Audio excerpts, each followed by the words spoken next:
Y surgió la frase. Yo no tenía pensado decirla, pero surgió. Le dije, ¿qué frase te echaste, hermano?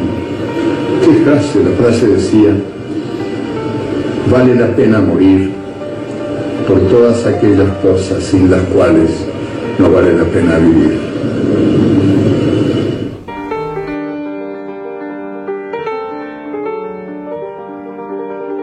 Bueno, tuve que festejar a un amigo.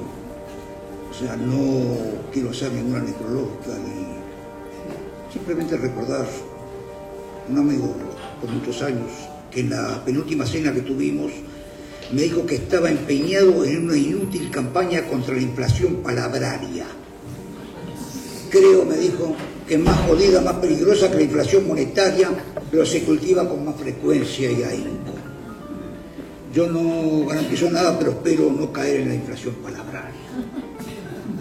Eduardo Germán María se dio por firmar con el apellido materno Galeano para no caer en el paterno anglosajón Hughes. Pero cuando yo lo conocí, todavía firmaba Hughes con G en sus caricaturas en la revista Lunes, famosa en aquellos entonces. Pero ante todo, Galeano era un seductor. ¿Quién más podría seducir a millones y millones de personas de Latinoamérica primero y del mundo después por la narración de los vejámenes a nuestros pueblos? Dudú era un uruguayo básico, típico, de bajo perfil, modesto, alegre, amiguero, familiar. Era un uruguayo típico. Fue frustrado futbolista por patadura, obrero, mensajero, caricaturista, periodista y finalmente escritor para ayudar a recuperar los colores y la luz del arcoíris humano, algo mutilado por años, siglos, milenios de racismo, machismo, guerras y más. Fue un cazador de historias, así es el título de su último libro, salido recién. Pero yo creo que más que un cazador con Z, era un cazador con S, cazaba las historias para hacer una gran historia de nuestra América Latina, que marcaba un camino de lo que fuimos, de lo que somos, ayudándonos a saber qué es lo que queremos. Eduardo nos ayudó a vernos con nuestros propios ojos, a romper esa dominación cultural que teníamos, a ganar en autoestima y dignidad como pueblos. Si cuando apenas tenía 20 años ya había pasado por la edición del semanario Marcha y la dirección del diario Época, al alcanzar los 30 años ya había escrito Las Venas Abiertas de América Latina. La presentó al premio Casa de las Américas y no ganó. No me consta, pero alguno de esos jurados debe haberse suicidado. Casi 40 años después, el presidente venezolano Hugo Chávez le obsequió una copia en la Cumbre de las Américas en 2009 a Barack Obama. A la gente no le gusta la historia y mucho menos la de la injerencia y los genocidios perpetrados por sus antecesores y también por él, y obviamente no la leyó. Chávez llamó a Eduardo para informarle. Eduardo ni le agradeció. Le habían entregado a Obama una edición pirata colombiana cuando bien podría haberle regalado el libro en una de sus ediciones en inglés.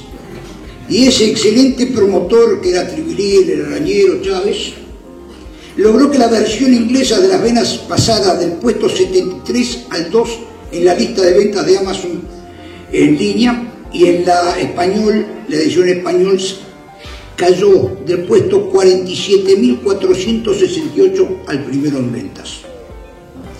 Obama no leyó, pero hubo una cantidad de gente que sí se enteraron en Estados Unidos y en el mundo que había un libro que se llamaba Las Venas Abiertas de América Latina y que era más o menos algo así como la Biblia para todos los latinoamericanos. Era un incansable caminador errante de América la Pobre, dijera Peloduro. Fue corresponsal de prensa latina en Venezuela y para no extrañar las costas montevideanas se alojó en el desvencijado Hotel La Alimaña de Macuto, a unos 40 kilómetros más o menos de Caracas. Su amigo Luis Brito, aparecía ahí en el video, comenta que cada vez que los policías o los virus o los infartos se ensañaban contra Eduardo, este salía repotenciado.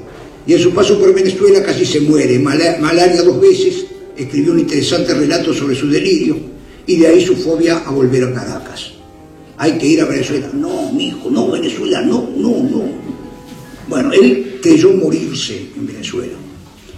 En su primera visita a la Venezuela bolivariana, cuando presidió junto a Carter y a Gaviria la misión de observadores internacionales del referendo revocatorio en agosto del 2004, Eduardo quiso que lo llevara hasta el hotel Alemania. Quería saber si la vaguada del 99 que arrasó toda la Guaira se había ensañado, se había apiadado del hotel.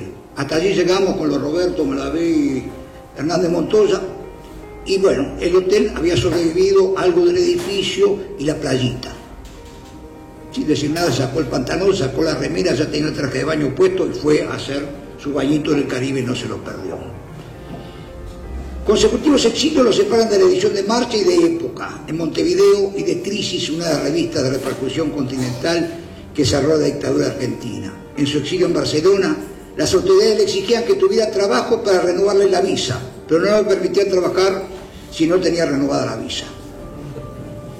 Rico en exilios, Eduardo se metió varios géneros literarios para lograr que la plenitud de su mensaje le llegara a todos. Conoció y vivió con guerrilleros mayas, con mineros bolivianos, garimperos venezolanos, consciente de que de esa fragmentación iba a nacer la totalidad de su memoria del fuego, mural en el cual las partes se miran con el todo, hecho de detalles que resaltan leyes generales y de análisis ágiles como aforismos. De uruguayo pasado a ser latinoamericano por su necesidad de transmitir y no para gloria de su escritura.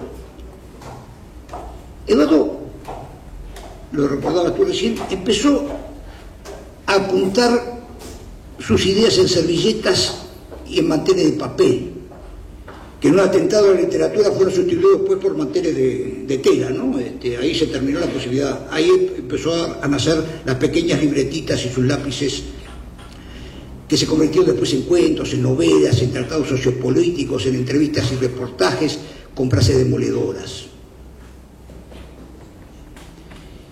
Supo también de que no alcanzaba con escribir libros y ahí comenzó a dar conferencias, seriados de televisión, cuentos sonorizados, de este mundo patas para arriba, al revés, en su optimismo permanente, en la búsqueda de la utopía, del mundo posible y mejor. Entre otras cosas, fue uno de los impulsores del Foro Social Mundial, una respuesta al mundo de las transnacionales y estímulo para la formación de un pensamiento crítico, no solamente en América Latina, sino en América Latina y el mundo. De algún modo eso me ha llevado a vivir una vida bastante peregrina, casi como la de Don Simón, ¿no? No tanto como él, pero bastante peregrina. Yo he andado mucha América, para arriba y para abajo, y al revés y al derecho. Y eso me ha enseñado mucho más que todos los libros juntos, ¿no? Que todo lo que había aprendido antes y aprendí después. Yo aprendí mucho de la vida viva, de la gente que iba encontrando en el camino, de los mitos y las leyendas y las historias que iba encontrando y que sigo encontrando, porque como te dije al principio, la realidad es una señora muy generosa, que no cesa de regalarte motivos para escribir, buenos motivos para escribir. Y nuestra amistad se prolongó en cafés, almuerzos, largas cenas en distintas ciudades, las últimas en Montevideo con su amigo brasileño José Fernando y Angelito Rocco como cocineros, donde los cuentos sobre y de sus nietos iban ganando espacio en la conversación. Fue referente y promotor de varios emprendimientos. Yo creo que Telesur no hubiera sido posible sin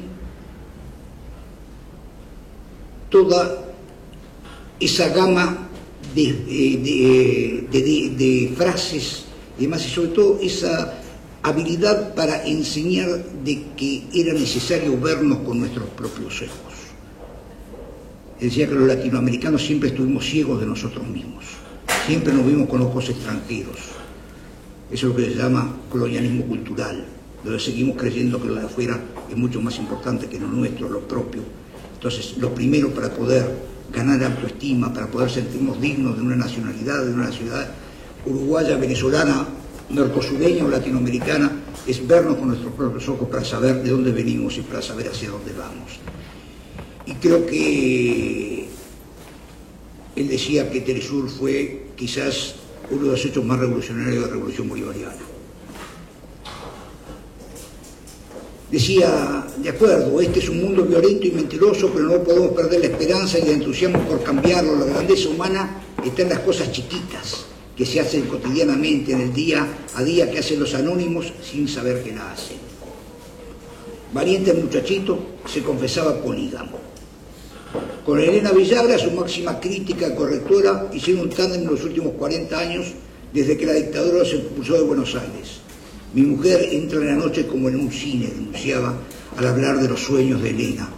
Por eso digo que soy polígamo, porque Elena alberga a muchas mujeres, de una forma muy elegante. Solidario con la revolución bolivariana, siempre estuvo cuando fue necesario. Desde 1998 hablábamos sobre las nuevas realidades venezolanas, la esperanza, los peligros, caminando por la playa Malvina en otoño, invierno, primavera o verano, con la excusa de pasear a Morgan, o en las chuecas veredas de la parrilla Varelita, o saboreando comida armenia. Y siempre al principio era lo mismo. Sí, tenés razón, pero es milico. Sí, tenés razón, pero es milico. Hasta que pudo sobrepasar esa reticencia tan uruguaya de que todo milico no sirve, es malo y demás, y reconoció que era un milico diferente. Era un milico de abajo, era un milico sambo, era un milico que pensaba en América Latina y que había aprendido también de que había que hacer algo más para salir de esa crisis monumental que se vivía en Venezuela y que había hecho eclosión en el Caracazo de 1989.